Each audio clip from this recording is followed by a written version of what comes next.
Well, there are a number of things that could go wrong with the World Cup. The important thing is that all of those risks are managed by insurance professionals. The World Cup is insured for £6.2 billion, and that covers things like a terrorist attack that might shut down the entire thing, which would have impacts on stadia, sponsorship, broadcast, advertising. There are other things as well though. We could see players with career-threatening injuries, and in those instances we've got players that are insured for up to £50 million.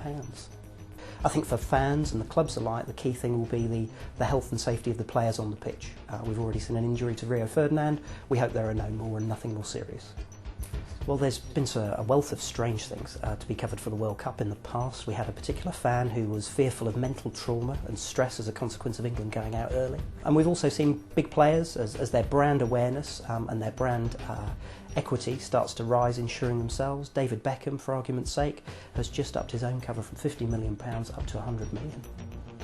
Some recent evidence has come to light from Aviva, UK's leading insurance company, that's shown household glass claims have gone up by 22% generally over a World Cup period.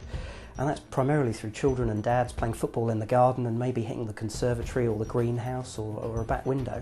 Insurers will always want as much information as possible. If we look at the World Cup, there's people's travels plans, where are they travelling from, key things like the weather that can change things, and the local demographics, the risk of crime, risk of terrorism, all of these need to be considered in pricing up the risk by the insurance professionals that are dealing with it.